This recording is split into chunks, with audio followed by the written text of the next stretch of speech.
Welcome back to 1010 Podcast. My name is, of course, Michael, back with Handsome Rob. It's just us today. It's just us today. Adam has a sniffle, so he won't be here. Yeah, he has a light cold, I think, or maybe some allergies. Maybe. Things that typically people would normally go to their jobs or other obligations. He's decided he needs to stay home, I guess. I don't know. You were saying you watched Top Gear just the other day, where they had the episode where they were really sick. Yeah. And they all showed up and they were still sick and they made it work. We did that. It's episode... Let's see. It's season 10, episode 4, I think. I have a weird encyclopedic knowledge. I was just going to ask you, how the hell do you know all that? Top Gear before season 19. Huh. Because that's so this is weird, but Top Gear is my security blanket. Yes. So if I'm sick with a real ailment, I'm really sick, home from work or whatever. So most people, it's The Price is Right. It's Top Gear. Or I'll admit to this too, if I go through a bad breakup, I'll cycle the whole thing, all 23 or 22 seasons of it. It's medicinal. Right. People don't realize I'm getting the bad out so I can start to feel better and recover. That's Top Gear for me. I get that. It sucks it's not on Netflix anymore. Well, they had 2 seasons left or something. Yeah, it's the last 4 seasons because it was really convenient because you could just watch the whole thing. But when I was in college, that's when I started watching it. And I actually bought the seasons off iTunes because I couldn't, because I've never been a torrent kind of, I've never really done plus, that. if you do download it illegal, that's 100 gigs. Yeah. So I actually 23 seasons. Right. So I actually bought them and I had, I don't know how many of them I had, 4 seasons of it or something like that. And then I found a place that was streaming it. Oh, nice. So I was like, oh, fuck it, I'll just stream. And they had all of them. And they were the UK cuts because the UK cuts have different music in them and the segments are sometimes different lengths. Better? Yeah. Of course they're better. Because the BBC's got the world's biggest music catalog or something like that, and they can use all this music. But when they sell it to different countries, there's different rights for the music. Right. And so the American version, they've had to go through and recut the music in. Now, I'm sure now, now it's different, but I'm sure once they got to a certain point where it became a more international show and it was out every week in a whole bunch of different countries, they were putting in music they knew they could use without having to re-edit it. But when they started cutting it for the American market, because I think it was on BBC America, they had to change the music. Oh. Well, I noticed even TV shows like Fox, one of my favorite cheesy, not sitcoms, but one of those, it was a Friday night show on Fox. It was called Fastlane. Yeah. Did you ever watch it?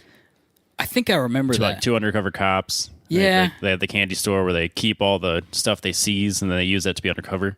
Yeah, kind of. Anyways, I vaguely remember that. They had a lot of slow motion shots and it was really cheesy. But anyways, when it was on TV, they had music that made sense, it fit the scene. Yeah. And then 10 years later, they made the DVD release and they didn't buy the rights to any of that music. So they just put this really even cheesier, terrible, shitty music to it. So I tried watching it one time with that music. Not worth it. Ruined it. You can't do it. When I was watching all these BBC cuts too, you'd start watching it on TV and you'd be like, wait a second. It's not the music from the scene. That's not right. This isn't how this is cut. And the thing that annoys me the most about, and they still do it even on the newest seasons when they cut it for American TV or for the American audience, they take the news out. I like to know the news. Not every season, but a lot of the seasons they'll cut the news because they think it's too UK topical because they do some topical humor and cars. It's fucking hilarious. The best. That to me is the best section of all of Top Gear is the news. Huh. And when I talk about Top Gear, I'm talking about Jeremy Clarkson, Hammond, right? James May Top Gear, because that's Top Gear. Not older or newer Top Gear. That middle section of Top Gear is Top Gear. When it was prime. When it was in its... No, you can't say that. I can't say prime? No, because the Grand Tour's on Prime. Oh, I can't. That's you right. You can't say that. It's actually no, it's not Prime. Yeah, right. That is Prime. Oh, that's coming out next Thursday. This week. Thursday at 4:01 p.m. Central Time, I think. Or maybe that's California time. We had a happy discovery this week that Jess has Amazon Prime. Just had it for 6 months. Had no idea. How'd that happen? I don't know. She must have bought it when she ordered something. And then I didn't realize it? Totally forgot about it. She's like, I should get Amazon Prime. And we sign into her little DVD player thing she's got that has the Roku stuff with it. You're good to go. She's already set up. Congratulations. Good to go. So we'll be watching that on Thursday. I've got a watch party on Friday, assuming I can still make it. No, it's cool. I didn't want to be invited. No, you're not. It's whatever. That's the best part. No, I'm just kidding. Don't invite any of your friends. It's cool. It's whatever. We only It's a we only different- do a podcast where we're talking It's a about cars. different circle of friends, Robbie. It's just a different circle of friends. That's all. I feel like I'm out of the circle of trust. You're in the circle of trust. I've told you things that I wouldn't normally tell people. I have this thing. I don't even care anymore. I'm just going to put my life out there for everybody. I have this thing where I don't tell people things about my personal life, and I feel like I've shared some things with you this week that I normally would never share with anybody. That's true. We've had good, deep conversations. Right. We've had some male bonding. That's right. We talk about cars, then we talk about life. Right, exactly. This podcast, or this week's episode without Adam, it could be us bonding This is bonding through our fans as well. online. Yeah, somehow this is going to get It's personal. maybe it will. It was funny. Adam was giving a shit, but like there was a dude in Utah that was making fun of me for being a trust fund kid on our Facebook page. Yeah. The same guy that was talking about the sister wives. Okay. I haven't followed Facebook much this week. It's been a weird week, but So anyway, he was saying, "Oh, it's so funny that people are making fun of you online," and so I gave him some shit for that. But then I was like, "There's a dude in Utah that's making fun of me for having a trust fund." I'm like, "What a weird scenario that is." it is super strange that like people are actually listening. Like we'll Right. say stuff on the podcast, we'll post things on Facebook which are obviously related, and then people will comment.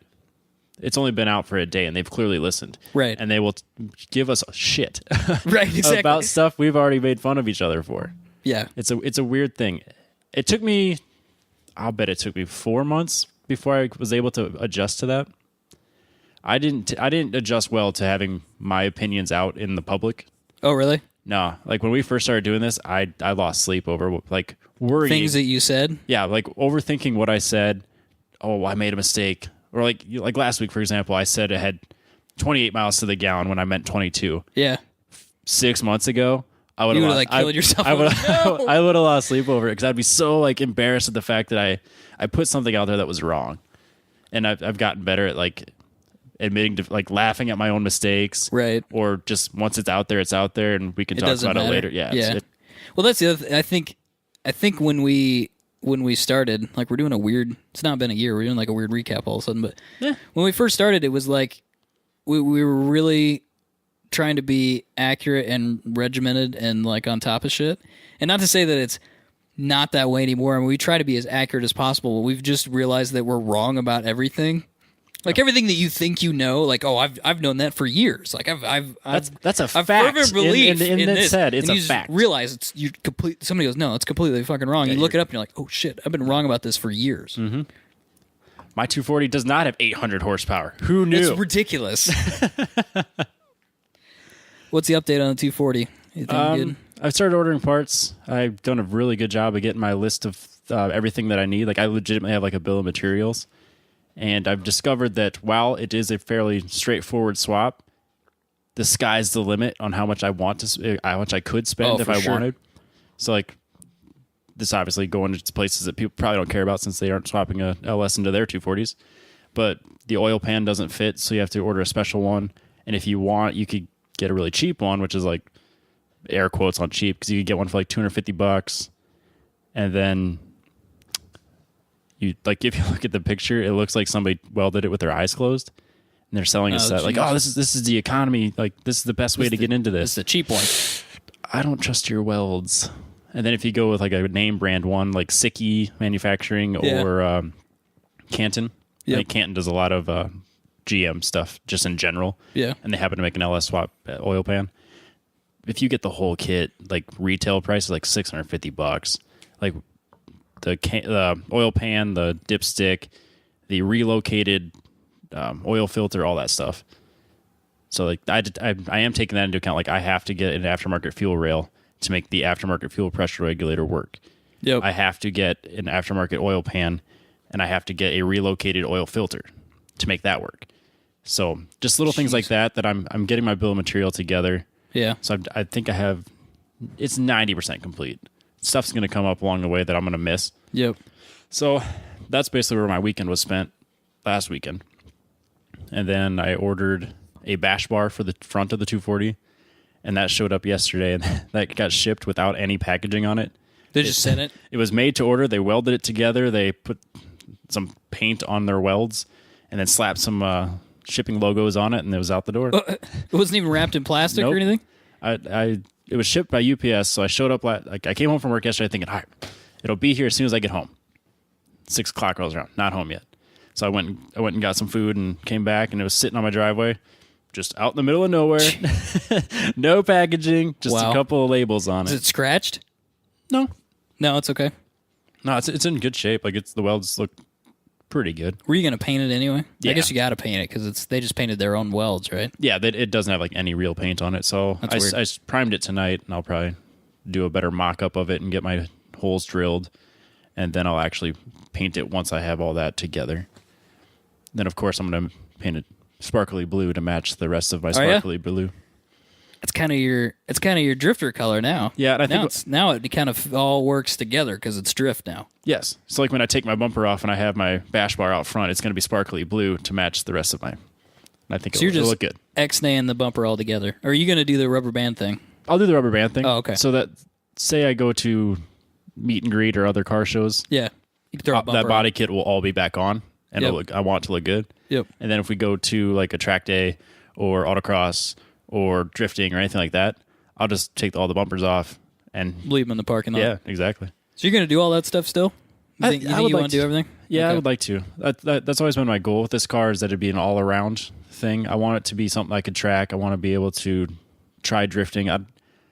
I don't think I could ever have the heart to do tandems with it or like get to that point where I have complete reckless abandon for it. But I would like to have it be able to do drifting and still make it to hot import nights, still go to car shows, still just be all around what I want. That makes sense. And then one day I'll be like you and I can have 6 cars, and then Right, exactly. then I don't have to worry Well, about I mean, this shit. don't get too carried away. You got to get a trust fund first, so. I got an okay job. It's a start, right? Yeah, I guess. They told me to go to college. If you want to be a working stiff for the rest of your life, that's cool. They told me go to college, and then they said, well, that college isn't good enough, so you should go to more college. So then I did that. Then they said you should get a job, and I got a job. You got a job, yeah. Then I got bills and, Yep. and other adult things. Other adult things. So this race cars I was promised is not happening yet. And then stuff happens to you that's completely out of your control. Like getting sick. Right. Dying, basically. Yep. Then We're all sick. This week. Everybody's dying. Adam's got the sniffles, and you and I are both sick. I've got like I like to go to the gym, I guess. There's not really a way to say that it's not douchey. Like if someone could tell me how to say, I like to go lift without sounding like You a like to get complete swole at douchebag. Gold. You go to Gold's gym I and don't get go swole. to Gold's. I like to get swole, but I don't go to Gold's. I drink a lot of protein. It's not a big deal. A little pre-workout. Phrasing. So, damn it. So anyway, yeah, I was doing deadlifts and I pulled my hamstring, and I didn't even realize it at the time. So who knows how many other things I did to it before I realized that it was pulled. But yeah, now I'm all jacked up, having to see the physical therapist, going to get sports massages, trying to get shit realigned. I went and saw the PT, and he's like looking at my back and stuff. He's like, "Oh yeah, you got 2 vertebrae that are cocked to one side." And I'm like, "Sweet, That sounds cheap. that's pretty awesome." Right, exactly. That sounds cheap. So yeah, been having to pay for just I've got health insurance that's decent, but I still got to pay all those copays, and I got to see the physical therapist like 2 times a week. Yeah, that sucks. Yep. And then obviously massages aren't covered, and if I decide I got to go to the chiropractor, I don't have a clue if that's covered, to be honest with you. Sometimes it is, sometimes it's it's not. still a hit or miss. So yeah, that's cutting into my budget right now. Yeah, I'm right there with you. So this week I had we can spill all my medical history to everybody. We're an open book tonight. Yeah, we're transparent. But for the last 2 months, I've come down with like a flu-like symptoms, basically on every 2 weeks. And I don't think I'm That's the weird. Why is it every 2 weeks? It's every Sunday. It starts on Sunday? It starts at Sunday. I get like really bad chills. I'll be like just freezing cold. There's nothing I Yeah. can do. And then I'll be breaking into sweat. And then I'll be violently sick and can't sleep the whole night.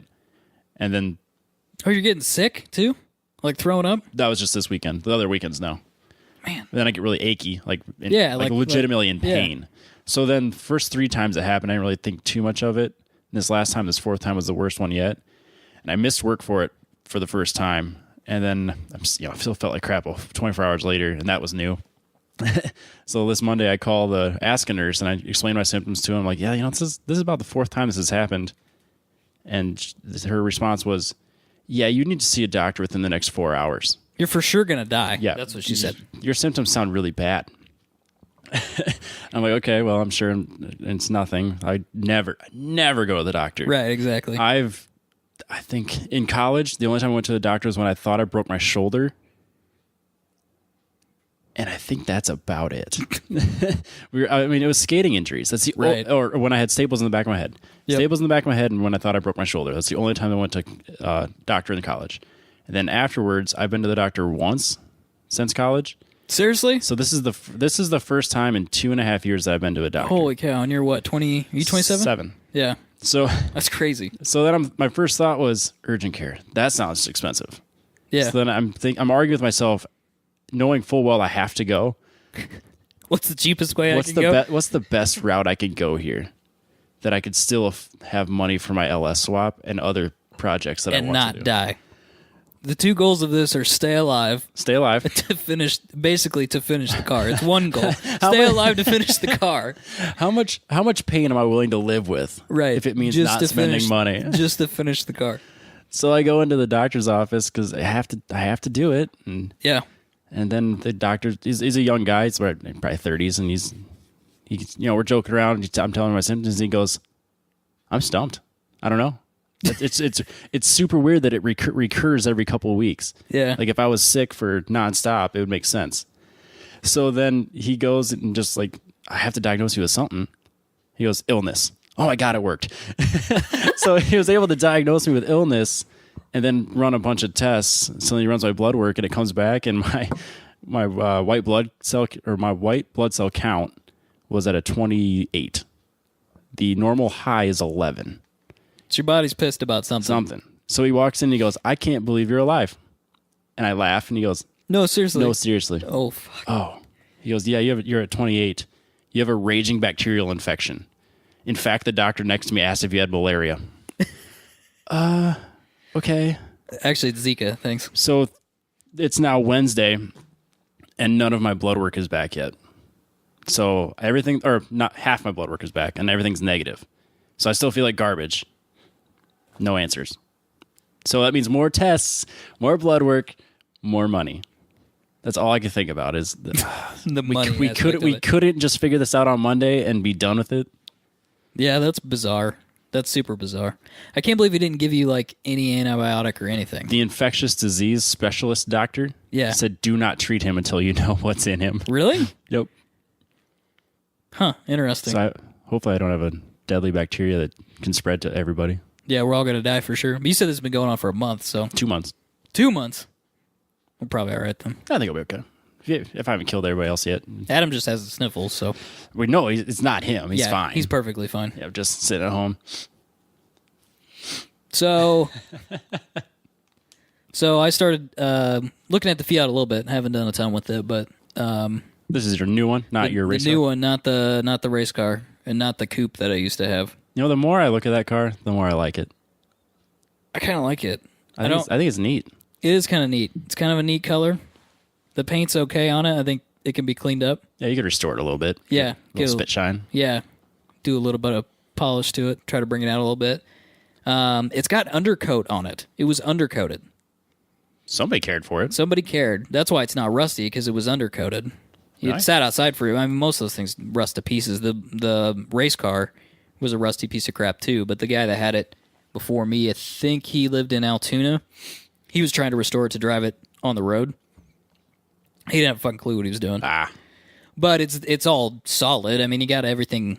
I don't know what he did. If he must have I don't know if he welded. He did something. Maybe he did have you seen the auto body glue? Because actually, my Camaro's glued together. It's not welded. Well, that's like my body kit. It's glued. Is it glued? It's glued. Is it that two-part epoxy glue? Yep. Yeah, that stuff's pretty legit. Oh, yeah. Apparently at least when I did the Camaro, they glue the roofs on the Grand Caravans. That's glued on. No kidding. Yeah. Supposedly, that's what they said when they sold us the shit. I don't know if that's true or not, but supposedly those are glued on. So we tried it on the Camaro back when I was 14 or something like that. Basically, on that car, the rocker panels on either side of the rear wheel were shot. I mean, just completely, you could stick your finger through rust holes. Where they usually rust. Right. So we just cut those off, and then there's a body line there, and we left a little flange, and then brought the new panel in. I think we glued it, and then we may have pop riveted it on there and let the glue set. Yeah. And then ground the heads off the pop rivets. I think that's what we did. Same thing with the floors in that car. The floors in that car glued in too. Huh. There's no welding to restore the Camaro. It was all glue.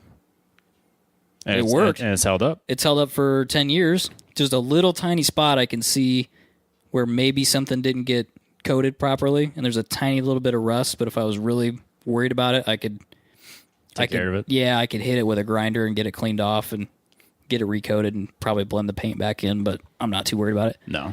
At some point, I'd like to do something different with that car because I just don't do anything with it.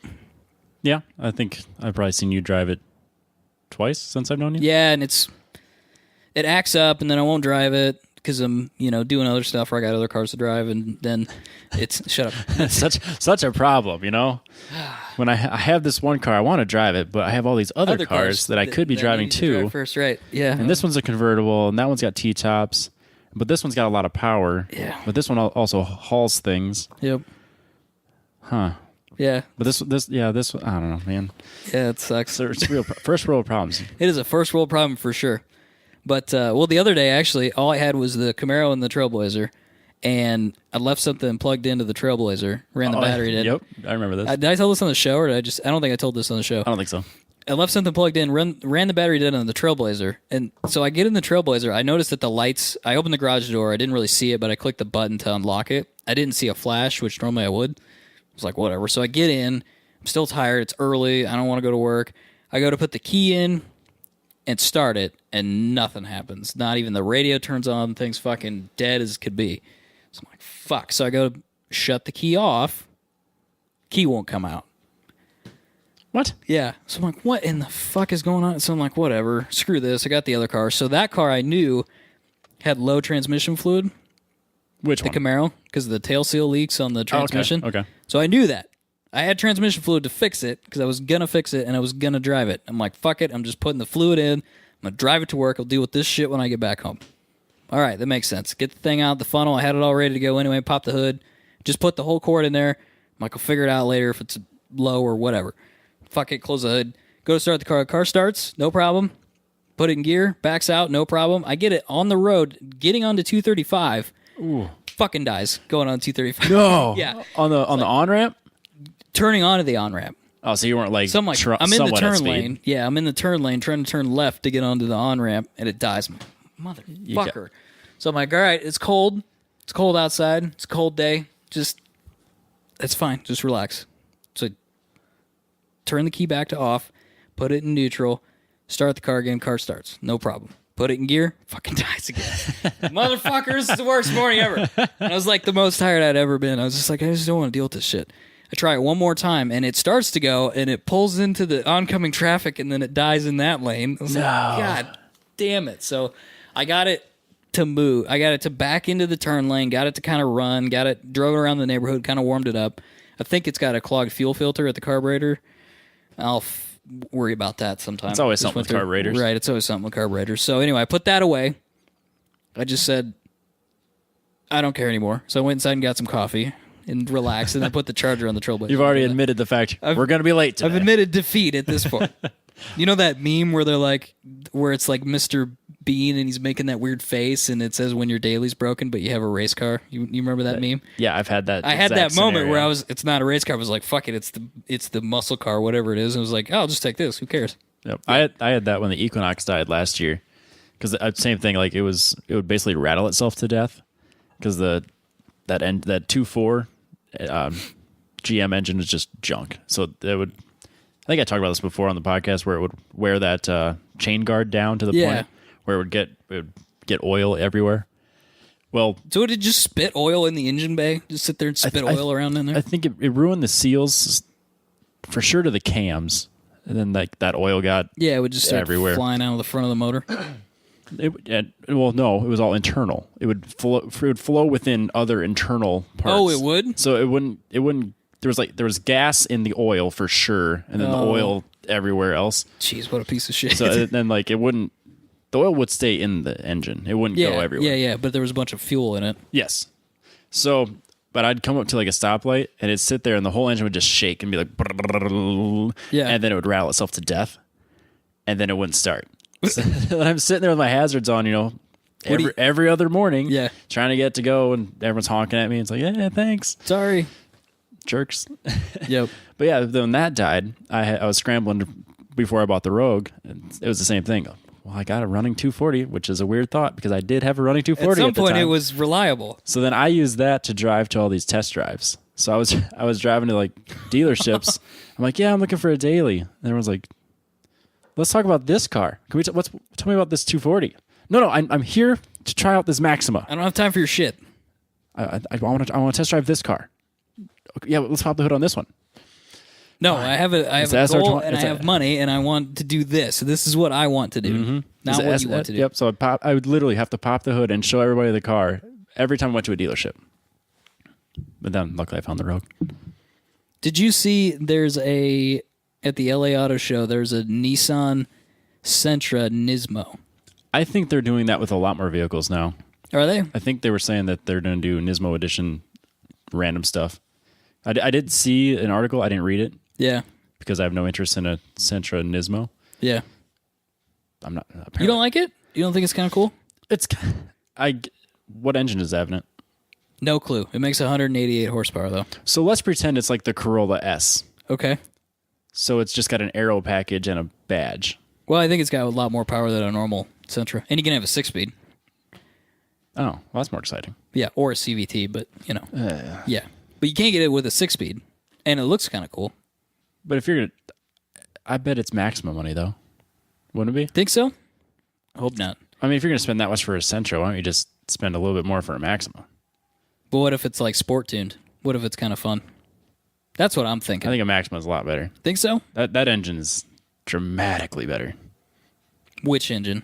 The Maxima. The 2.5 or the 3.5? I think it's a 3.5. The 3.5 is hauling balls. That thing makes like 300 horsepower. Yeah, it's no joke. Yeah. Jess's Maxima is awesome. It's fast, yeah. I'm sure. Is that front wheel drive? Yeah. Is it torque steer like a mofo, or is it okay? God damn it. I haven't beat on it. I don't know. Robbie. It's not even your car. Exactly. You don't even pay for it. Come on, man. You don't get on a little bit? Just a little? Just a little, but not enough not enough to find out if it torque steers. You haven't done a front wheel drive burnout on it or anything? Dude, I haven't done a burnout in so long. We need to get your 240 up and running. Speaking of Sentras, though, I've driven the last two models of Sentra, and the one currently is a piece of dog shit. It is terrible. The newest one? Yes. Well, yeah, I believe that. The one you can currently buy. It was a rental car. It was the worst rental car I've ever had. Noisy as fuck. I swear to God, it only made like 70 horsepower, and that CVT was just all over the place, doing weird shit, whatever it wanted to do. Terrible. The one before that was really good. So that'd be like a 2004? No, not that old. Like 2009.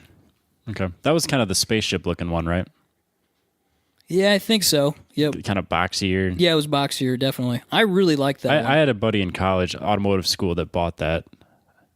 I'm sure he used his student loan money for it, but he bought one of those when we were in college. Yeah. And he way overpaid for it, and a lot of people made fun of him. But was it an R, or was it just a... I think it was a Spec R. Or whatever. Was it? Yeah, whatever they called it. And it was... SER Spec V or whatever. That sounds right. Yep. Yeah, it was nice. Yeah. Don't get me wrong, but yeah, it was definitely... I seriously thought about one of those, because my ex had one as a rental car, because her car got run into, and it was like... The regular one was really nice. I was like, this is... Not like it was really nicely appointed, but it was really nice to drive. It had a normal transmission, automatic. I'm like, this is weirdly good for just a car, like just some car. And I was doing handbrake stuff in it because it was a rental. Well, of course. I say, well, of course, but maybe for you. Right, exactly. But yeah, it was good at handbrake stuff, and it drove really nice. I was like, if this had, which you can get it with 200 horsepower, it would be quite the car. Yeah. If it's not been beat to living piss, because that's the problem with those cars. Yep, because everyone thinks it's this awesome sports car they just beat on. Well, it's like all the, it's like the Cobalt SS. Like, that's a great car. It makes a lot of horsepower for what it is, but good luck finding one that's not destroyed. It's not going to happen. Were there kids in your high school that had an Eclipse of some form? Yeah, we had a couple of them. Yeah, You want to talk about a car that had the living shit kicked out of it by high schoolers? Eclipses. Eclipse all day long. Yep. I knew a guy. He had it was like a pearl color. It was I don't even think it was a factory color. It was kind of a light purple pearl. And I thought it was just the coolest looking color. Was this the real roundy one, like the Fast and the Furious? Yeah, it was like one? a 95. Yeah, yep. And he had the, I don't know, Mitsubishi. What's the high end version? Like the GX or G? Was it GXR? No, that's a motorcycle. That's a motorcycle. GSX? That sounds right. That sounds like a motorcycle too. We know nothing. We know nothing about cars. It was the all-wheel drive one, right? Yeah, it was the all-wheel drive turbo version. Yeah. And I remember he just beat the shit out of that thing. And he thought it was the coolest thing. He thought he was just the man. And then he took it to state basketball after replacing the rims on it or the tires or whatever. And he was going $120 and a wheel fell off. Oh. And that was the last time we saw that car. Yeah, no joke. Did he flip it? I don't think he flipped it, but it was nothing, the whole bottom was scraped up and there was nothing left. Yeah. I actually had a buddy of mine that had one of those too. And his had like 60,000 miles on it. It was mint. Wow. He shouldn't have been driving that thing. He should have put that in the garage. That'd be hard to come Not by. to high school, anyway. No. I would have one of those. If I could find an all-wheel drive 2-liter turbo Eclipse from that era, I'd rock that. Those are sweet. Those are good cars. I think that'd be a good autocross car, I think. There's a guy, what did he have? Adam's screaming at his phone right now. There's a guy, his name's Luke, that autocrosses with us. He had the generation before that Eclipse. Or was it Talon? I can't remember. Okay. That car was stupid fast. It was all-wheel drive, same deal, turbo, but it was the generation before that was kind of more wedgy looking. That thing is stupid fast. Couldn't believe how fast that was. Yeah. I think he sold it. That's one of the few front-wheel drive, Japanese sports cars that I considered. That and the Celica. Those were like my two favorites when I was in high school. Yeah, I looked at a Celica. It was like stupidly expensive for what they were. What it was. Yeah, I was like, so it's not really that sporty. It's 180 horsepower. And it's twice as expensive as everything else that I'm looking at with the same miles. I'm like, that probably doesn't make any sense. So I steered away from that. Yeah. But I always thought they looked kind of cool. And then now I see them for like $3,000 all day long on Craigslist going, oh, I could have one. I could buy one. I could have one. I could finally get it. So you seriously you think you're going to get the pickup at some point? You pretty serious about that? I am. You really don't think you're going to get the bigger one, though? Not yet. Okay. I can't justify it because unless I get that's more like a future purchase. Like when I actually have a vehicle that's track only, where I have a trailer. Because that was my next question: is you plan on? You think you're going to drive the 240 to? Yeah, that's why I want it to be about street modified. Yeah. Okay. That's why I don't know why I was thinking about that on the way over here, but I'm like, what is he going to do with this car? The problem when he races it, if I cage it, that's going to make it a real hassle to fit spare wheels in it. So I might actually have to fabricate up a wheel trailer. Wheel hauler? I've seen people do it, and it's real easy. I think Chaz got his from Harbor Freight and then modified it. Yeah. I don't know how... That sounds really ghetto when I say it out loud, but... No, there's a write-up. There's a guy that did it for his RX-7, and his was built from scratch, and if you followed his plans, you could have your own just like it. Yeah. But there's not a lot to it. So, if you get one of those wheel hauler trailers and a couple $100 hitch, you can make it work, no problem. That'd be the way to do it. That's because yours isn't a hatch. No. Right? Yeah, it's a trunk. Nope. So I could probably fit 2 wheels in the back, and if I put a cage in there, those seats aren't moving. Like I can't fit wheels back there. Right, yeah, that's not going to be an option anymore. No. And if I have friends, which it's rare, but I do have friends once in a while occasionally, with me. right? Yeah, so I can't put them in the passenger seat. Yeah, I don't know. That makes me nervous. Or I need more friends to bring their cars. Yeah, to bring my wheels with them. I don't like that putting wheels in the front seat thing. Well, something about that seems really dangerous. Not getting not explosion, but just something happens. Get into an accident and there's right a there. Fucking anvil basically that's going to come straight at your head. Yeah. It'd be a bad day all day long. So that would hurt for a long time. Yeah, definitely. Like I said, my RX is a hatch. I don't know if I'd put stuff in the back either. Trying to think if I would actually do that or not. I don't know. And I know a lot of people that do that, like even Adam, he says that when he does it, it sucks. Like he hates going up to an event. Getting the stuff out. Yeah, and then replacing wheels. So. Yep. I'm sure I'll hate it, but that's the life I want to live with that car. Yeah, but I accept that. If you did, I mean, the only time that would really get you is probably drifting. Like if you wanted to go do it, well, I don't know. Track days and then like events where I'm seriously going to go through tires like drifting. Yeah. I'm going to need friends. But if you wanted to go to an autocross, couldn't you just... I could do 200 treadwears because I got Hoosier RS3s on it. Yeah. I'd be fine. Or the Hankook RS3s. What did I say, Hoosier? Hoosier. You got Hoosier A7s. I have Hoosier A7s Hoosiers on as my slicks. Sorry. You know what I meant. What are you going to do, though? You're not going to be able to bring those in the house now. You're not living that bachelor life anymore. They're in the furnace room wrapped in plastic so the smell doesn't go into my furnace. Oh, okay. That might work. I use 2 trash bags. So I put one trash bag at one side and then trash bag on the other so it would seal it. Yeah. And then they're just stacked in the furnace room. Okay, that makes sense. Because I had them in there, or had them upstairs, and it stunk the whole room up like rubber. Oh, I bet. And it stunk up her clothes as well, so that wasn't an option. Right, that didn't work. Like it lasted a day. Yep. So then I took them downstairs and wrapped them, and then put them in the furnace room, and that's worked. It should stay mildly warm in there, I would think. Yeah. Hopefully. I mean, even if I'm gone and say I keep my thermostat at 50, there's no reason that room's going to ever be below that. Right. And they have to be above, 40? Probably, yeah, at least. Definitely above freezing, and they'll never be as cold as freezing. Be that cold. Yeah, that's true. So anyway, we were talking about the Fiat. That was like 10 minutes ago. Right. Yeah, it was undercoated. It's got a couple weird things going on with it, but fixable stuff. It's got like a key from a tractor. Is the ignition key? Hey, the 240's got a key from Walmart. It happens. Does it really? Yeah. How do you get it Walmart? What's a Walmart key look like? The funny thing is the general outline of it, like the semicircle end of it, looks just like the Silvia one or the 240 SX one. Oh, really? So, but if you go to Walmart, you can find my key all day long. Like I bent a key because my ignition was bad. Yeah. So then I went and brought that to Walmart, and I was like, oh, I'll just take that one because that's the one it already is. And then they made me like 4 copies of it. Weird. Yep. Okay. So I've never had a Nissan key for that. Okay. Fair enough. All right. So your tractor key. Yeah, it's got a tractor like go to Fleet Farm, get a key for your tractor sort of thing. So that's got to get fixed. Yeah, I don't know. It's a pretty clean little car. I was talking to my dad about it more. Was that last weekend? I think it was. And he's like, yeah. So what do you think it would take to turbocharge it? I'm like, not that much. Does it run yet? Oh, trust me, he will get it to run. The engine. So you don't understand how many Fiat parts we have. I'm not doubting that. I was just curious if you knew if it ran or if you were able to get it to run as of now.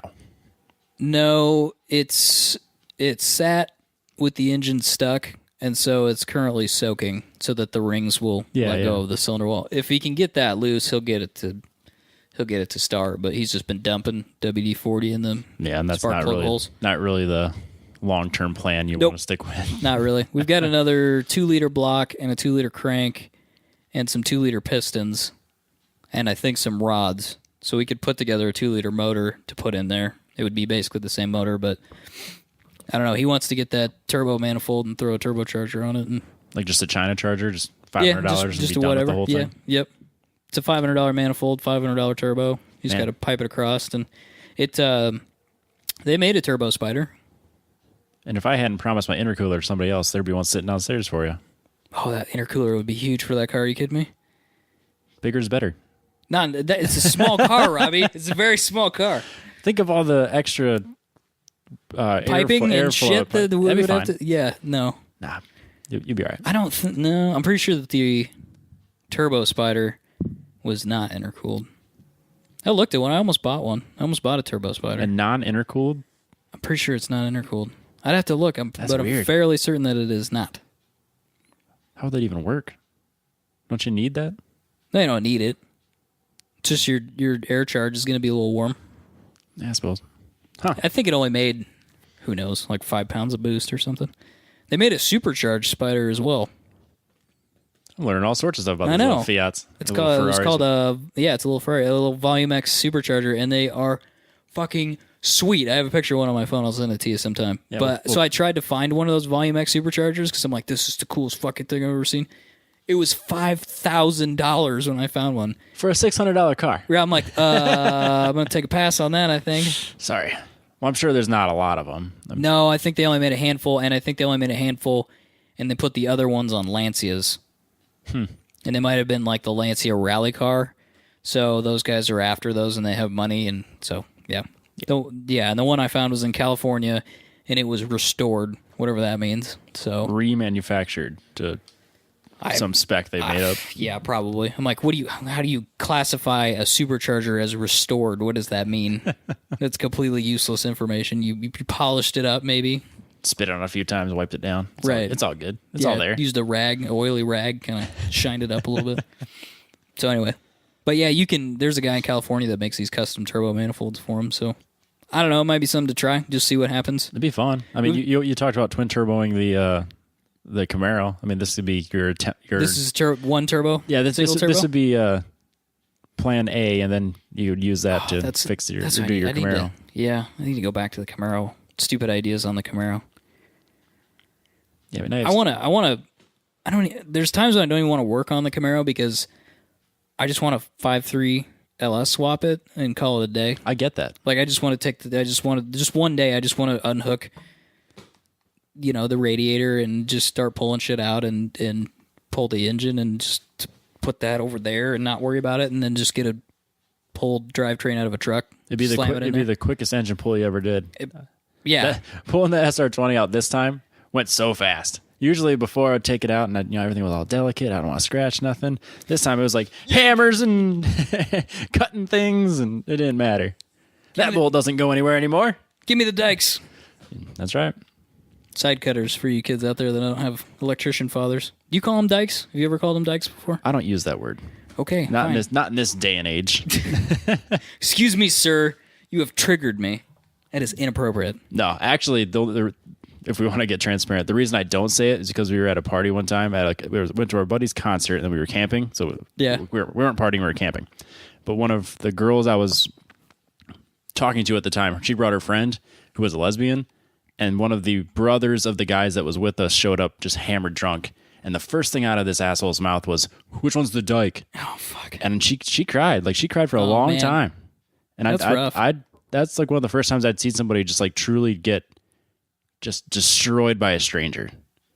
So I just... You don't have to use that word. Yeah, for some reason that one just stuck to me that I don't... No, I get that. I know what they're called, side dikes, and that's what they're called. I don't know why. For some reason, I just don't... Why are they called that? I don't know. Was it a dike brand? Maybe Dyke was a brand. Like Vice Grips?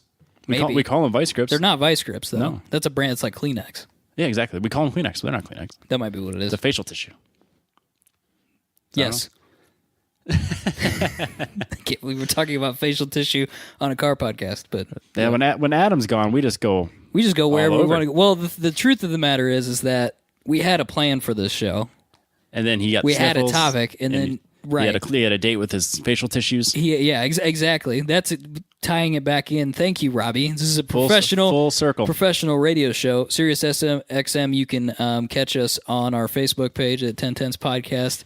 Instagram at 1010s Podcast, and our Twitter at the number 1010s Podcast. If you would like to contact us because you have a gap in your radio shows and you'd like us to come in and pay us to be there, we'll take over the Jason Ellis show.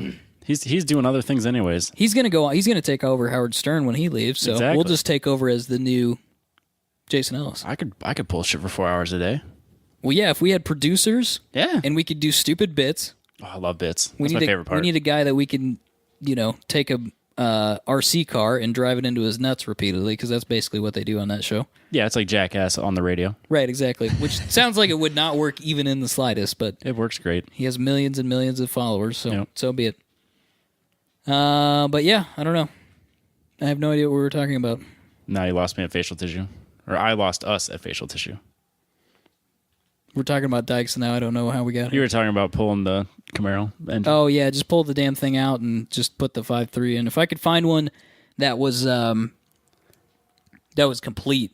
I mean, when I was at the last swap meet, I saw a truck. How much was the truck? It was all there. It was like $1,800. I kind of thought about it. Yeah, you know what I mean? For $1,800, I mean... It's the whole truck. And the truck was shot. I mean, it was rusty, scrap that. Rusty, or the box had been run into. I can't. I mean, or both. It's probably both. But I'm like, man, I could have the dash for the gauges. Yeah. Could have the engine, transmission. Yeah, the computer's there. The computer's there. The wiring harness. I'm like, man, made me start thinking. If I could find something like that, I'd do it. That thing, I think I decided it had too many miles. Yeah, I'm sure. If the car, if I the would have truck's given him in that shape, I can't imagine the. I would have given him like $1,000 for it, but I wasn't going to give him $1,800. No. Yeah, you can get a complete one for $1,800 fairly commonly. Yeah, so I don't know. Maybe. The problem is it's gonna get backburnered for sure. Now, before I was thinking about maybe working on it next winter, but that's probably not gonna happen now with the new car. Wow, I feel so bad for you. If only. When I started that sentence, I was like, man, there's no way to get out of what I'm saying now. What's it like to just have so many cars and projects that you just don't even know what to do with yourself? I don't know. And then I do shit like tear the hand railing out of my house, and I'm like, when the fuck am I going to finish this? Somebody handed me a hammer, and I'm like, fuck it, let's just take this out now. And so I literally ripped, like, you've got that hand railing right there. Yeah, right there. Yep. And it's drywall underneath it. Yep. It's a half wall. I ripped a half wall out of my house, basically. I have no idea when I'm going to finish it. Probably after you finish the Camaro. Right. So in 4 years, I can have a railing in 4 years from now, it'll be okay for guests to come back in my house because it's safe to go up and down the stairs. Nice. It's never going to happen. The man of incomplete projects. The man of incomplete projects. And then the other day I was standing in front of the house. I was like, man, I should put an addition on the front of this. I'm like, when the fuck are you going to do that? When are you going to do that? With what time? With what time are you going to do that? You're going to have to hire all of that out. Yeah, because we have obligations now. We have things we have to do. Yeah. Like, we need to travel for podcast things. We do. I get it. The crazy thing is people are inviting us to do podcast things with them. People are inviting us to drive their race cars. Well, I do a rally cross in Pennsylvania, or rally in Pennsylvania. You guys want to come out? Yes. Okay. I would love to. Of course I would. A little short notice, but yeah, I'd love to. Yeah, this is great. So, you want to come out to California? Yeah. Yes. Of course I do. Actually, drive my race car? Yeah, I do want to do that. Yeah, next year it's going to be, I'm hoping it's half as busy as I expect it to be. Oh, I think it'll be as busy as you think it's going to be. Might be double. I think it should be busier than this year. For sure. I think you'll be able to race other people's race cars whenever you want to. That's the goofy part. Yeah. I have to do some more practicing. Maybe yeah. But the best part is I've laid good groundwork because people will be listening to the podcast going, Rob can drive it. Fuck. I trust drive anybody's car. I trust that guy. I'll never be able to drive anybody's car. Rob gets to drive first. I think wasn't it last week I was talking about the red mist with Don's car and drifting it around. Yeah, we've talked about that multiple times. Yeah. Because you screwed up Adam's car and Don's. Well, they didn't screw them up, but you did not baby them. No, I had two-wheeled Adam's car and was drifting Don's car. Whoops. And then the time I drove the Rogue. You remember that? Was I drunk? Yeah, you were drunk. Yeah, I do remember that a little bit. Yeah, and you were screaming at me. Because you're driving like a maniac. I was driving like a maniac. Plus, the transmission's not great on it anyways. And I was pressing buttons in the car that I didn't know what they did, and it was pissing you off. I do remember remember off that. drunk Robbie. That was a long time ago. It was like at the beginning of the podcast. Yeah, I bet it was. I was going to say before you brought up that topic that we should do more things with other people's cars. You know what I mean? Yeah. But I don't think anybody's going to let me do anything with their car. Well, I can do things with other people's cars, so I can tell you if about you want them. to. Yeah, you're like, yeah. Let me tell you about the time I drove this awesome car. Yeah, exactly. And you were there watching because they wouldn't let you. Robbie, you didn't have it over 3,000 RPM, though. So did you really drive it? Did you experience the essence of the car if you didn't drive it? It's the autocross experience with the Ferraris all over again. You can drive it, but up to $6,000. You guys didn't have that problem, though. They were cool. They ended up being pretty cool. So, but yeah. Anyway, at some point I'll work on the Camaro. I guess I feel bad. I feel bad about not working on it. No, I get it. It's like when the 240 is sitting there and I'm not working on it, going, "Oh, I should be working." I don't have I don't have any actual things I could be working on at this moment. But I'm sitting there going, I should be doing something with it. I should be down there taking something off the engine or looking at something. I know. I get it. Yep. I get it. Again, like the goal is to be running by April. It's halfway through November, and all I want to do is be done.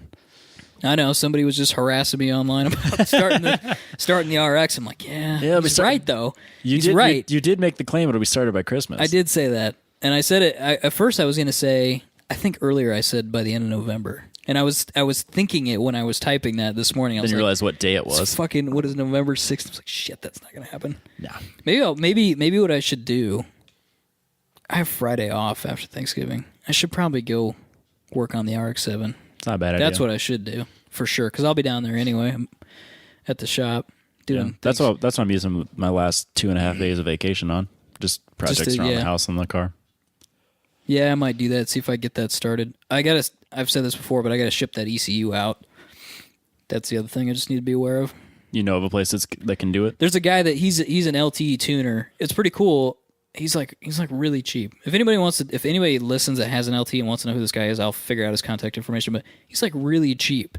It's like you send him an ECU, and I sent him an $50 later, it's tuned to your... Or 100. It was like 125 or something like that. And he's got That's this fair. huge form, and you fill it out, and you say, okay, I got this, I got this, I got this, I got this. And then there's like a list of sensors you want deleted. Yep. You go through and delete that stuff, and this and that and then that. And I was going to do that and send it to him, have him tune it, send it back to me so I could start the car. Yep. Because I've got enough stuff unplugged that it probably won't. It may not fire. You know what I mean? Yeah. So I was like, let's just take that out of the equation. Let's just get a base tune on it that will be pretty close. And then he'll do, it was something crazy, like it might have been another $150. He'll do a week's worth of remote support. Oh, wow. Yeah. So I got about... Then you take a week's of vacation just to make sure it's all said and done. I might do that, yeah. It's not a bad idea. Or at least a couple days vacation, drive it around. Yeah, that's that company RS Enthalpy that they support basically all of the SR20s, Nissan, stuff like that. Yep. And you send them the ECU, they basically same thing. You fill out a form with all your information, they tune it, and then if you have any issues, like I did, you just basically you email him, you go back and forth on emails, and if you can't figure out by emails, he calls you directly, and you're sitting there pinning things out and figuring it out while you're working in your garage on the phone with him. So, I mean, there's a couple of people out there that are clearly dedicated to that different platform. types of. Yeah. So I need to do that and then finish the wiring. It's close. Yeah. It's just the wiring harness in the RX-7 was butchered. So What's that like? yeah, it's not ideal. No, it's not fun. Except I'm trying to marry the... Did you ever marry the two together? My first one I did. You did? Okay. Yeah, I've been through so many harnesses on the 240. I had the KA24 stock engine harness. I sent that and the new at the time, SR20 harness. Yep. And sent them into Wiring Specialties. And this is before they made their own, I think. It's like 2009. Okay. So then you send them your harness, they splice off all the connectors, and then put the pieces all together to make it plug and play. Okay. And then the second one I had was the Pro Series one, which is the show quality version. And then when that didn't work and I had all these other problems and I switched ECUs, then I bought another used one, which is the OEM version that Wiring Specialties makes. Yeah. So I'm sure that worked a lot better. It did. Did your wiring harness, though, in the 240, did it have all the connectors on it still? Because that's the problem I have. Yeah, I think so. People the last guy that swapped it cut the ends off the connectors. And so I'm like trying to find the wire, not the connector. Because if I can find the connector, I know what the pinout is and I could tie into it. Yeah, that makes it a lot easier. Yeah. So that's kind of the issue. Yeah, that'll slow you down a lot. So I'm trying to get it to the point where the engine will start. Like I could start it, but maybe the gauges don't work. You know what I mean? Like let's just start it and then go to whatever else needs to be figured out. There's a temp sensor I got to figure out because you use the temp gauge out of the RX, but it goes into the LT block and there's some stuff like that. Yeah, same with like your speed, your speedometer, all that stuff. Yeah, it's actually he swapped the speedometer for I think it's just a cheap aftermarket one, but it's got a cable. Oh, nice. So then you don't have to worry about that. I'm pretty sure it has a cable. I have to look at that. But the T56, which I assume yours is the same way, has a cable and a sensor. I haven't even looked that far. I think so. Mine does anyway. Yours maybe, well, I don't think yours would be too different, but I'm pretty sure it's got a cable and a sensor, so you could do do one or the other. When I get my harness, one of the options is they wire it up. So then you take those wires, then they go to a module. Yeah. And then that converts it from what the T56 thinks it is speed to what the 240 speed actually is, or what the actual speed is. Yeah. That's $80. So that's another thing. Yeah, I got to purchase and add to my bill of Right. materials. So One more thing. yep, which is it's just it can nickel and dime you to death if you don't plan for it. So I'm trying to be way ahead of the game this time. Yeah, that's the problem with those projects. Every time I've ever done anything remotely major, I've just decided you should take the amount of money you think it's going to cost and double it. Yeah, I think realistically what I've done is plan for another 50%. Like when I swapped the heads on the Camaro, it was going to cost, I was just picking up, this isn't what it was, but it was like $1,000. Yes. And I was like, okay, it's going to cost me $1,000, I think. It's probably actually going to cost me $1,500. Yeah, that's a safe way to assume. Because I'm gonna smash a gasket. I'm not gonna have I don't know, this part or whatever. I'm gonna have to go run and go get this. Or like in a car like that, when I did it, just moving the distributor fucked something up, and then the distributor failed, so I had to replace the distributor, and it's just because it's an old car, and so yeah, that's how I approach projects. On yours, obviously you are more engineer minded than I am, so you detailed everything out, but A little bit, yeah. your stuff's a little newer and less jank than the Camaro was. When Yep, I did mine, I have a complete list of everything that I need, minus like nickel and dime things like gaskets and stuff that I know that are there that I'm just not accounting for. Yep. And then I have a full running total of what it should cost retail, and then I'm then keeping an eye on forums, eBay, sales, stuff like that. So if I find something that's a good deal, snag it up when I can, and then hopefully not have to buy anything at retail. That's about it. yeah. You want to do some news? We should together? do some news. All right, let's do some news. 2-person news. Man, I bet Adam's just losing it right now. We got some stuff that we can Oh yeah, run Adam over for later in the news. That's it's exciting. news that he put in here. This is his news. Specifically because he wanted to talk about it, and then he just gets the now sniffles, he's and not then here. it's like, it seems like this happens every time he's gone. He's got something in the news that's like his deal. oh yeah, his baby. There's a couple, and of he's them. not here. So this will be good. This first one's not his though. So And also, if he shows up to go-karts tomorrow, I'm not going to let him hear the end of it. what do you mean? Because if he has the sniffles and can't do podcasting, he can Oh, show but up he to can go go-karts. karting. It's like the kid that skips school but shows up to the basketball game on Friday night. Yeah, exactly. Do you want me to hold off on posting it between the group until later? No, you're fine. Just do whatever you want. Okay, that's fine. All right. It's like if you want to wait to get his reaction, I can hold off, but that's all right. I can put it up. Actually, I'd rather have him hear this now. Like, Okay. if you could post this right away, Yeah. have him listen to it, and then have to go, Have him get shit, pissed I can't, at you? Yeah, I can't show up. Because I'm not going to be at karting. But then if he doesn't show up, I'm going to give him shit for not showing up. Okay, that's fair. Because I'm an asshole. That's fine. I'm perfectly fine with that. All right, so Cummins and Dodge are now being accused of diesel cheating, just like Volkswagen. But it's the big trucks. Yeah, like the That's- Dodge, that's the Rams and the diesel, like the big Yeah, the diesel. big trucks, which is the interesting thing. Because they've got different standards they have to abide by. Obviously, that are vastly different. Yeah, I always thought it was strange that they were cracking down on like the emissions of. I know race cars was a big thing for a while, and like Yep. like putting an exhaust on a street car was a big deal.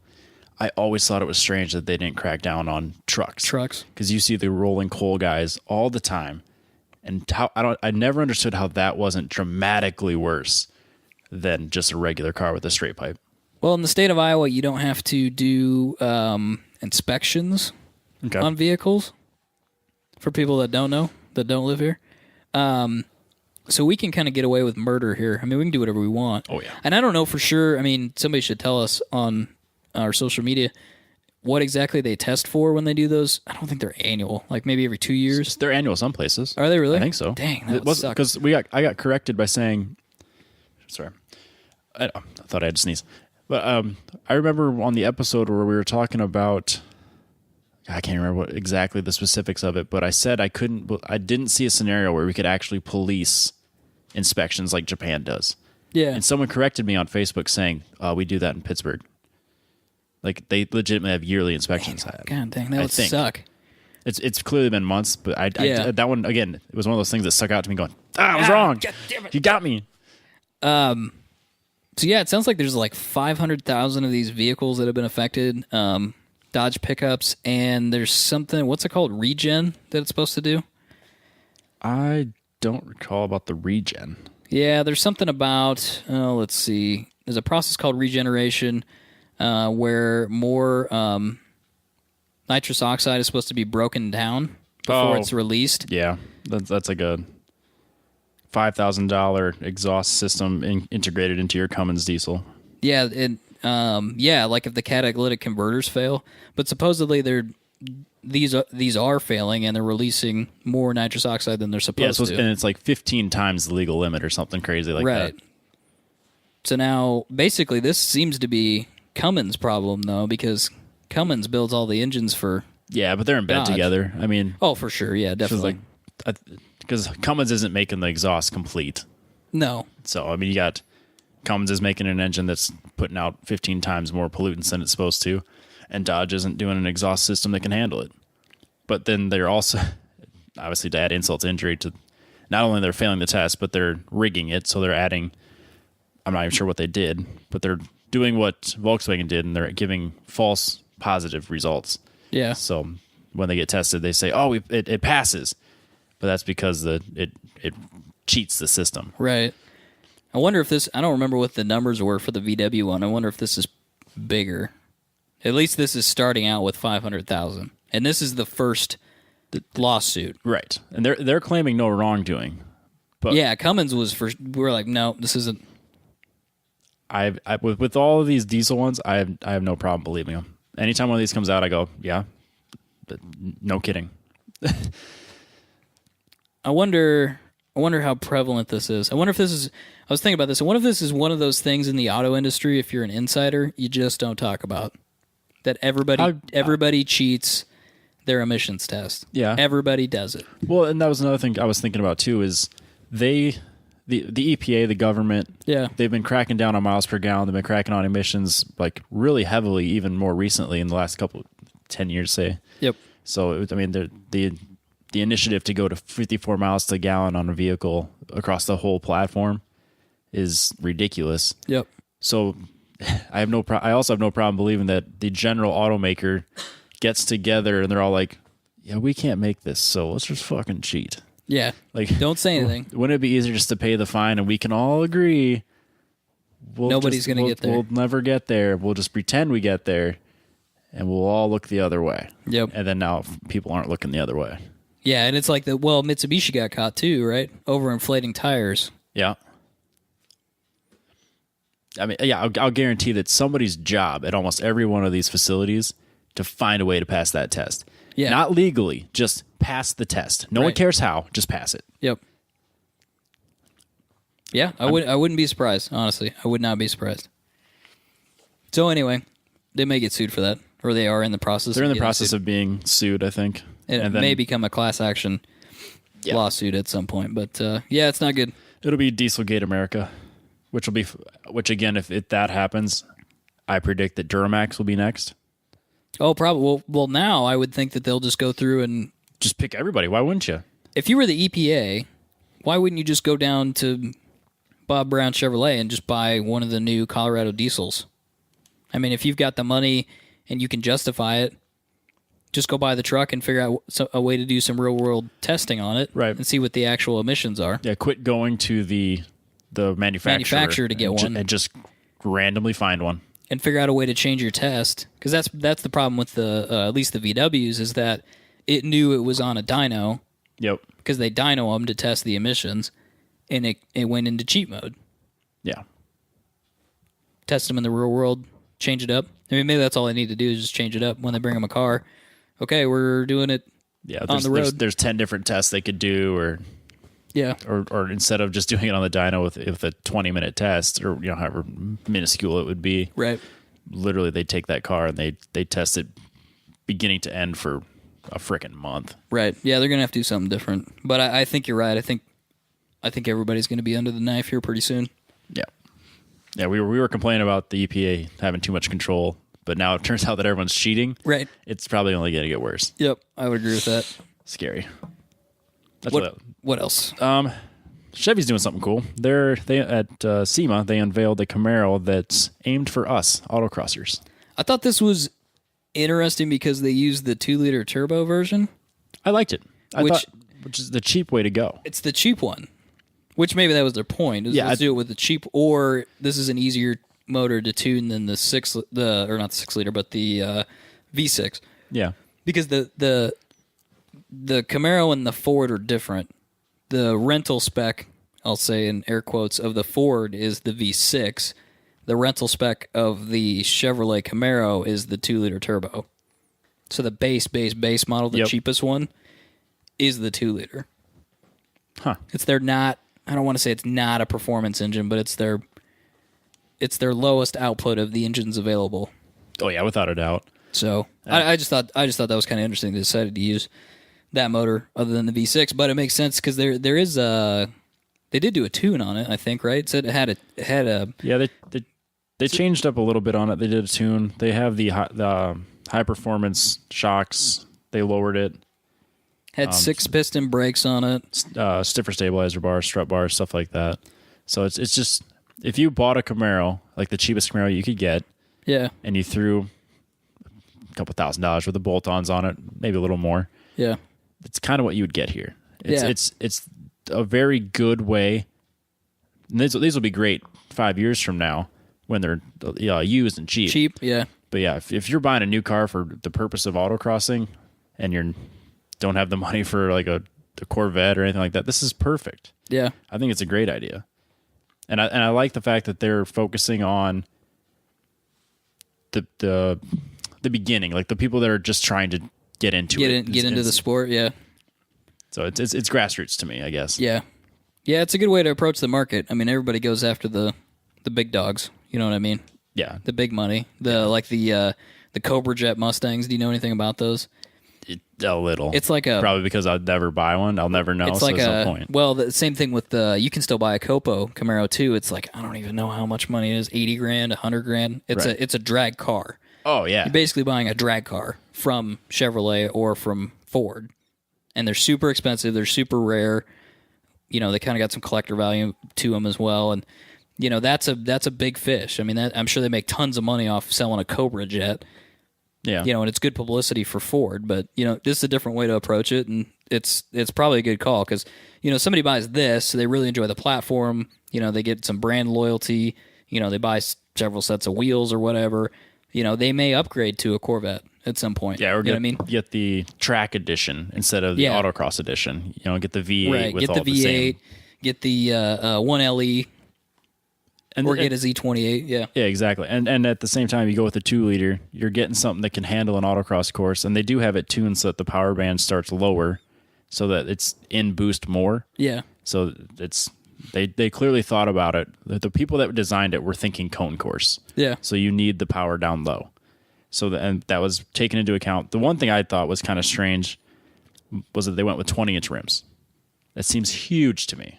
Yeah. Especially for an autocross course where you're not going that fast. No, I'm sure those 6-piston brakes are big, but 20s are freaking huge. I hate them. I got 20s on the Trailblazer. Yeah, terrible.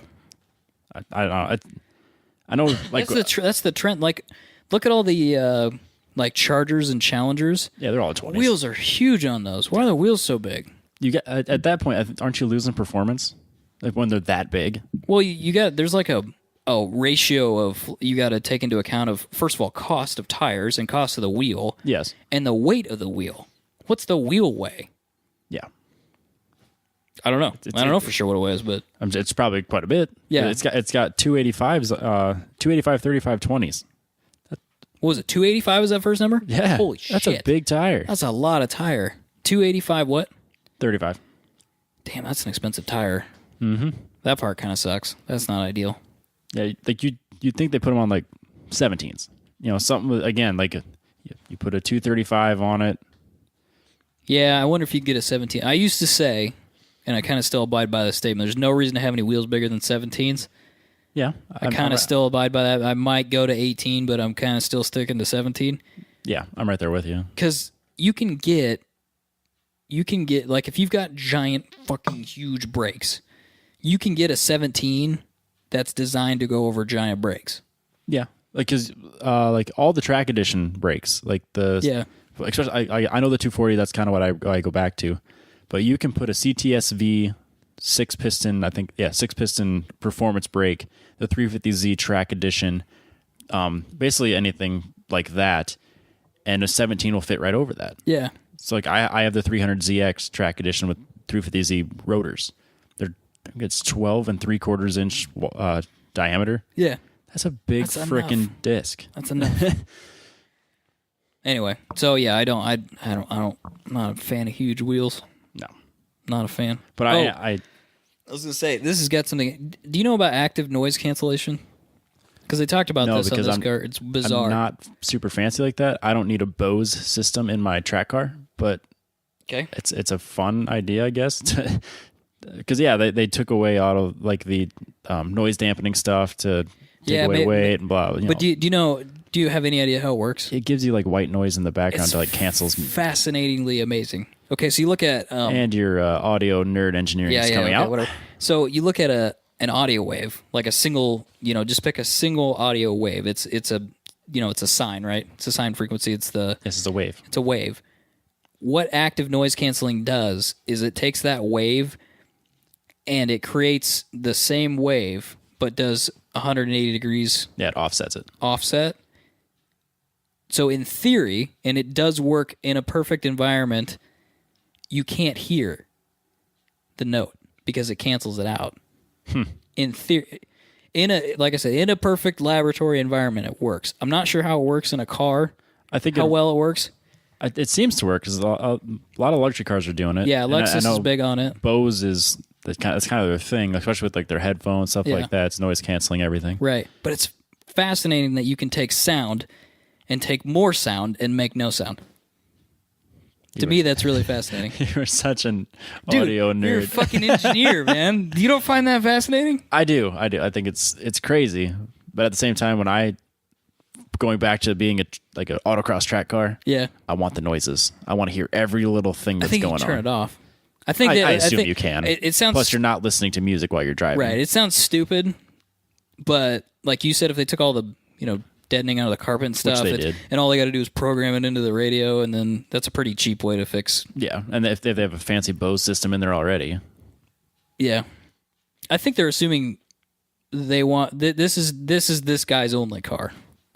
Yeah, this isn't his track only car. Right. Yeah, so let's not completely kill him to death with a bunch of noise, and he's got to drive it to work and stuff, and his girlfriend's got to sit in it, so.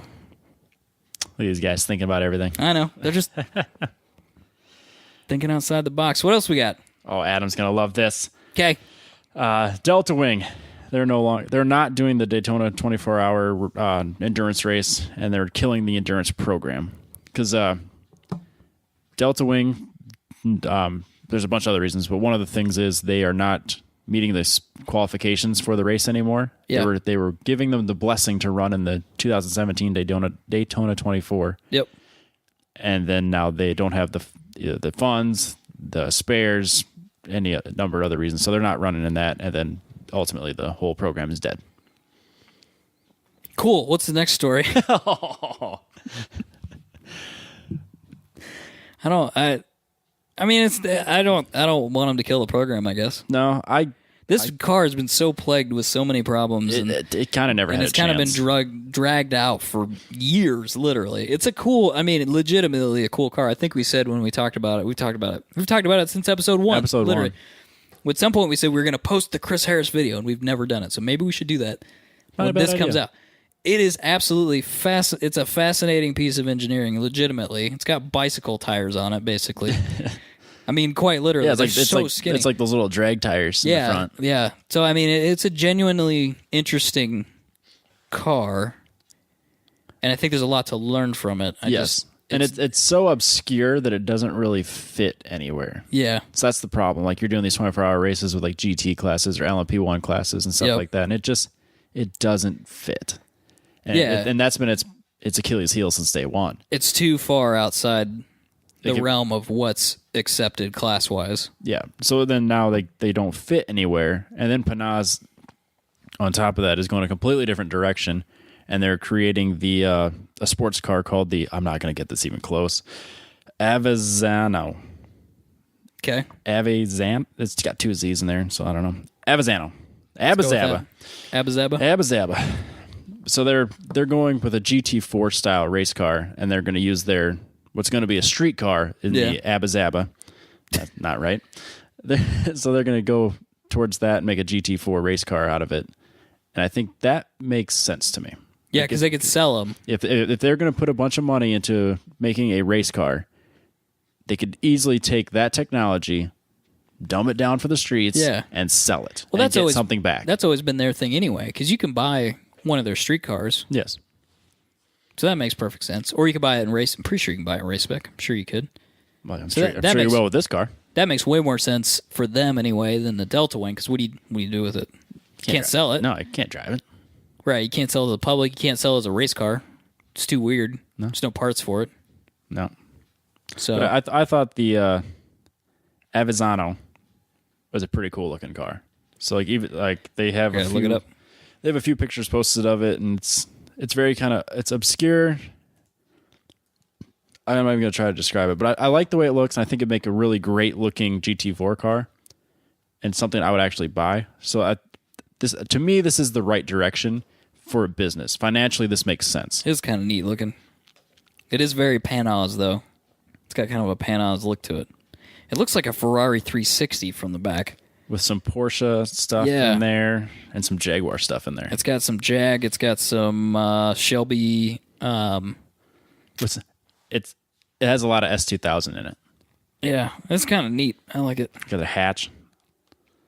Yeah, that'll be cool. Hopefully they sell some of those. Yeah, so it's too bad to see a racing team die and that there's another team not doing the major endurance races.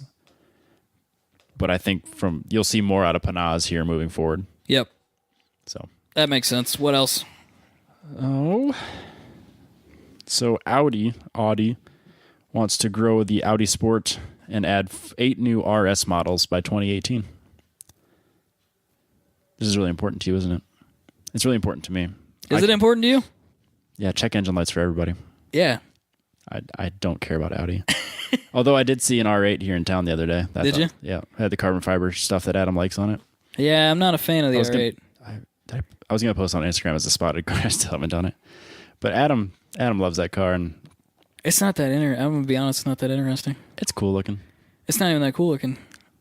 It's kind of boring.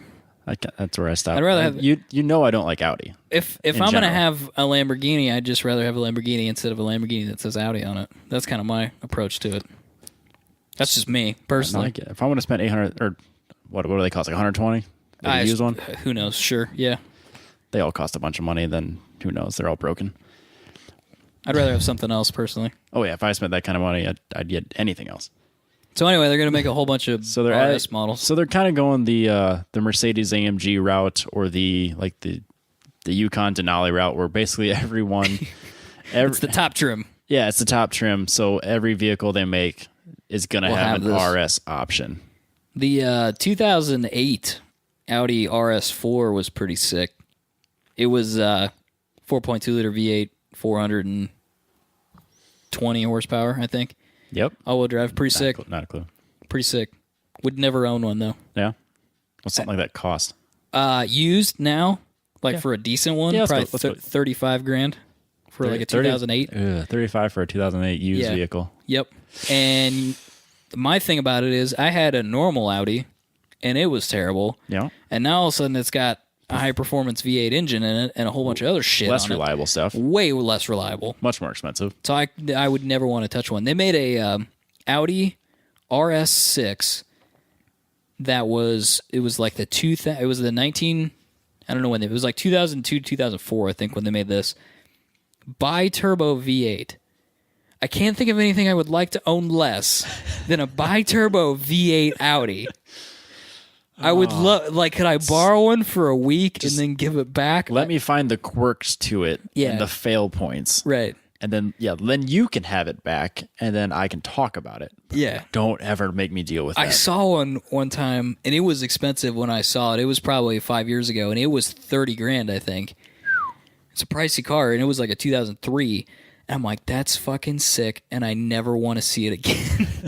Just don't even tempt me. Just go I didn't away. go anywhere near it because I was like, man, no, I can't do it. No. Can't do it, man. To me, it makes, again, this is a business decision. Yeah, I think they're going to sell more because people are like, oh, I can buy the RS version of the same vehicle I was going to buy. I know a dude that I'm gonna call him a dude because it would really piss him off. But I know a dude that he had an A8, a new A8, Okay, is that the big ass one. yeah, It's this executive like the luxury sedan. barge thing? Yep. He had one of those, and then he got an S8. And I know for a fact he doesn't give a flying fuck how much more horsepower the S8 makes over the A8, but it was more expensive. It's a status symbol. It's a status symbol thing. If you could put RS on the side of your little Audi. Right, so that's the next thing. Now they could sell this guy an RS8. Mm-hmm. It's more expensive. He's probably going to buy it. Oh, yeah, absolutely. It's fucking stupid. It's dumb. So It's stupid. I don't know anything about the Audis. Like, so your R8. Is there Yeah. just one R8? Or could you get There's an R8 V8 Okay. and an R8 V10. V10. And then apparently there's a Plus. I don't know what that means. special? I don't know. I just For people who want to feel special. just in give their me a special car. Huracan and I'll be fine. So could they make a R8S R or what? Dude, RS? it'd be the A8 and then the A8 S8 RS8. This is what it's going to be now or soon. Oh, And then but that's so would that be more horsepower in your special car? Yes. It'd be more. That'd be it's fun, more. I guess. It's extra. It's like A8's the normal one, which the normal one I think still has a bi-turbo V8. Whatever. And then you get, or maybe it doesn't. I don't know. It doesn't really matter. But then you get the S8, which is more ridiculousness. And then you get the RS8, which is you can literally travel through time because it makes 580 horsepower or something. Why do you need that much power In your massive vehicle. in your executive sedan? You don't. But you can tell people at You can tell people that's the when you're golfing and you're wearing that stupid sweater vest and those stupid pants and the hat. You know what I mean? When you're out golfing, I get it. with your stupid shoes. Yeah, but you need those shoes because you're golfing. It's. Do you like golf, Robbie? I don't mind golf. Do you actually golf? It's been multiple years. I have no interest in it at all. Have you ever gone? Yes, I have clubs. Do you want to be successful in business? Yes, but I will not. You have to golf. I don't want to do that. There's business. one thing they should have taught me in college that they didn't teach me. How to golf?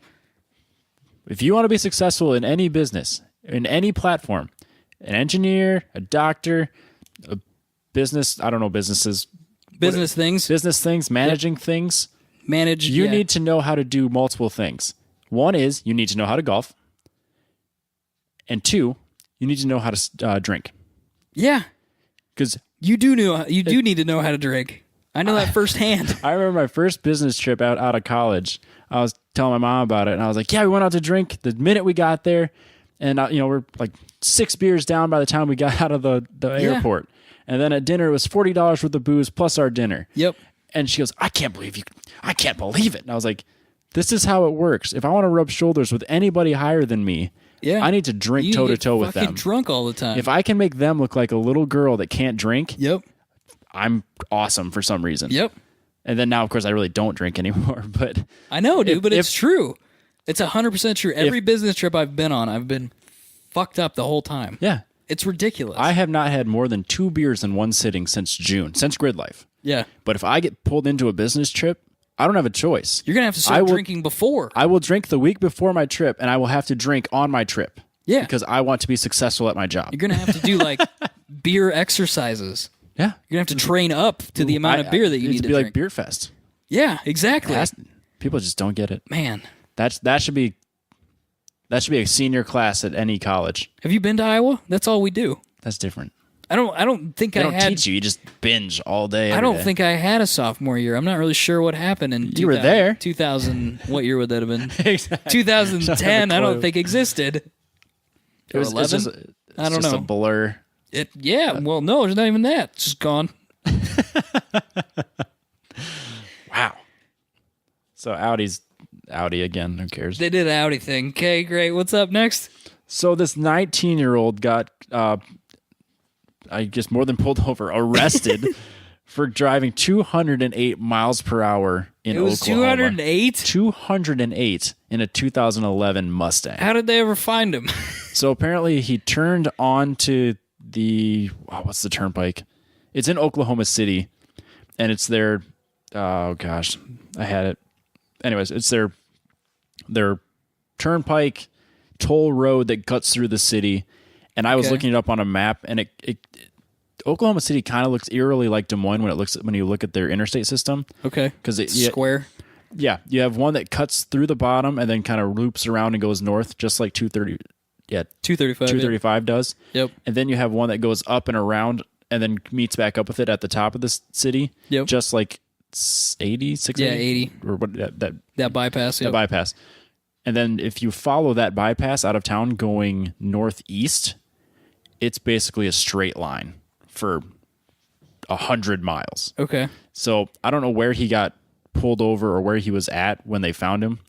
But if he was on that straightaway, if his car is built half as good as they claim it is, sure, he could have hit 208. I have a hard time believing a car hit 208 on the streets, but that would be the place he could have done it.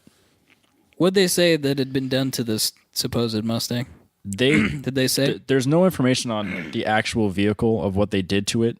They just said it's a 2011 Ford Mustang and that he was part of a racing group in Oklahoma City. I don't know if that means. I don't know if that means he does autocross and now he's just ruined his reputation with all his autocross people. Yeah. Or if he's a known street racer. Or if he's on a Facebook page Or if like it's us. IA Nation type situation where Yeah. he just is into cars. Yeah. I don't know. It could be anything. He could be a car enthusiast, or he could seriously be the underground street racing king. Who knows? Yeah, that's true. That's fair.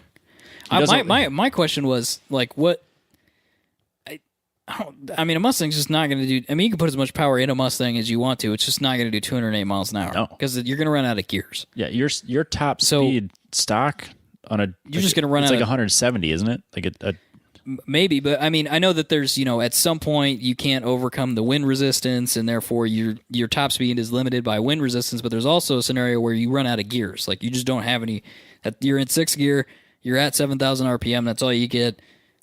I would think that any Mustang that you would buy, first of all, it's not going to do 200 miles an hour anyway, other than the GT500, which can. But good luck.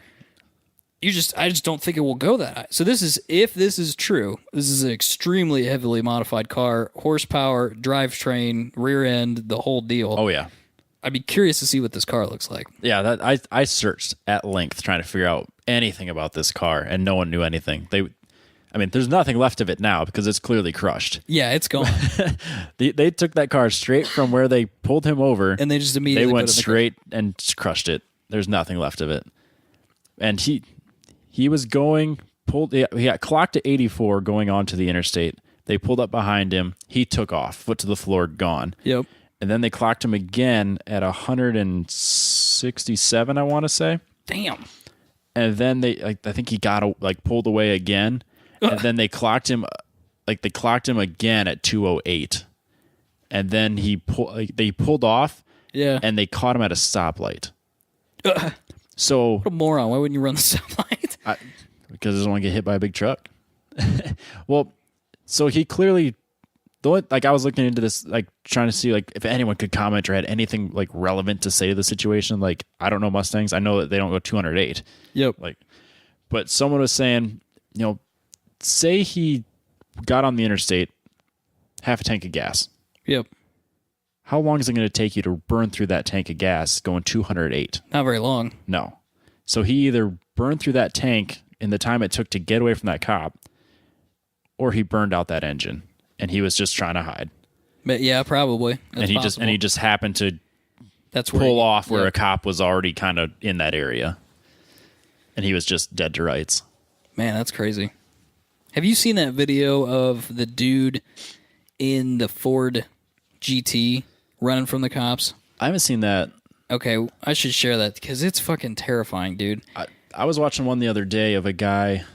It wasn't a Hayabusa, but one of those types of crotch rockets. Yeah. Where he's on the interstate and it's just a 10-minute video of him on the weaving through cars, and he's in the hundreds. You don't know the speed at the time, Yeah. or maybe you do. But he gets a cop pulls up behind him. He's in I think he's in the hundreds, Okay. and he's gone. Yeah, he disappears. He puts the hammer down and he's just weaving through traffic. He topped the bike out in the middle of traffic. Man. And that cop, nowhere to be seen. Yeah, you're not going to find him. Didn't have a chance. On a bike, too, you could disappear. Nope. The thing when you watch the Ford GT, I'm talking about the 2005 supercar. Yes. he's that. I mean, he's doing a cannonball of some kind, Oh, okay. and the radar detector goes off. You can see the cop. He's got the full mirror, so he can see all the way behind him. He's got tons of radar equipment. He's got radios. He's talking to other people. He's got a navigator with him. It's fucking scary, dude, because the guy's weaving through traffic and using the shoulder, and you're not talking about a motorcycle, which, if you hit somebody, it's a bad day. You're probably dead. You're guaranteed dead But on a motorcycle. you can weave around and stuff because the bike's only so wide. This car is huge, and you're trying to weave through traffic and cutting stuff close and driving on the shoulder and driving places you're not supposed to, and you're just like, oh my God, I would never want to do this. This is so stupid. So dumb. Yeah. Don't do it. No, it's crazy. Like, it's literally one lapse in judgment and innocent people die. Yeah, oh yeah, That's always been my biggest hang up with street racing. Yeah. It's like, it's not their fault. They're going to die. Like, some idiot is going $140 in the wrong lane in the middle of the dark. That's the other problem. You're in the wrong lane. And already. then they just hit somebody head on. They never saw it coming. Yep. But this kid, the 19-year-old, which again, I don't understand how a 19-year-old has a car that can go 208. 208 miles an hour. So he does. He's got it built to the wall, and he also has it so that it turns out he was driving without his headlights and taillights. That was one of the things. Some of the sites had it and some news sources didn't. Okay. But they were saying when he was trying to evade, he would turn his headlights and his taillights off. So he's clearly planned this out before. What the fuck was he doing? Because being able to turn your taillights off, you're clearly evading. Yeah. Like, you plan for this. Well, Alex Roy's BMW, he's got switches for all. He can shut that stuff off individually. Shut his taillights off, but not his headlights, or vice versa, or whatever. So, yeah, I mean, that's pretty common practice if you're street racing or avoiding. Yeah, breaking the law on a avoiding regular speeding occurrence. tickets. Yeah. And now he's lost his license for a very long time. Oh, forever in jail, probably. Because, I don't know. I know because he's going to get felony eluding the police. Yep. He's going to get reckless driving. I don't know what time this happened. So say it happened during the afternoon. There's cars on the road. Yep. He's going to get reckless driving. Yep. Or would it be reckless or careless? Because no one got hurt. Yeah, because I think reckless is only what happens if there's an accident. Like, say you're doing something stupid and there's an accident. Oh, that's reckless because there was a wreck. But I think it's careless if nothing happens. Okay. And maybe I'm wrong. I'm probably wrong. But so he's going to have a list of things that he's going to get thrown the book at. For sure. And getting caught multiple times speeding because they couldn't catch him. Yeah. It's a bad deal. It's not smart. Not smart at all. So for a car enthusiast, he'll never be near a car again. No, probably not. So let that be a lesson, kids. Robbie, I think we did a whole show by ourselves. Well, I think we did a typical length show by ourselves. That's really weird. That's impressive. I thought an hour tops. I think we're right at. It's hard to tell because I start this thing before we start talking, but it's saying 147 right now. So I'll have to cut out some of the beginning. So we're at like 120, 130. Well done, us. Yeah, we did a whole show by ourselves. We didn't even need Adam and his sniffles. It's impressive. It's very impressive. What should we say? You can find us online, as we said, 10 Tenths Podcast. Everywhere, 10tenthspodcast.com. Don't forget about the store. Yep. Thanks to everybody that's already purchased stuff this winter. Thank you to Dallas, who made a purchase the other day. Did you see that? Yep, out of Long Beach, California. Out of Long Beach. So thank you, Dallas. Much appreciated. I think that's it, really. We should be back to normal next week. Yeah, I think that's because we'll have a Thanksgiving's coming up. We'll have a Thanksgiving weekend. We should be able to make show though. We should be able to keep things going. With the holidays coming up, we aren't going to make any promises to have one every week. It's just a logistical nightmare because family coming into town. And people get that.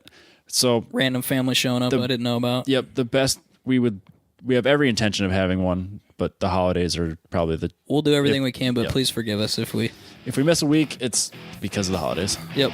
So, but catch us online, and we'll catch you guys next week. Bye.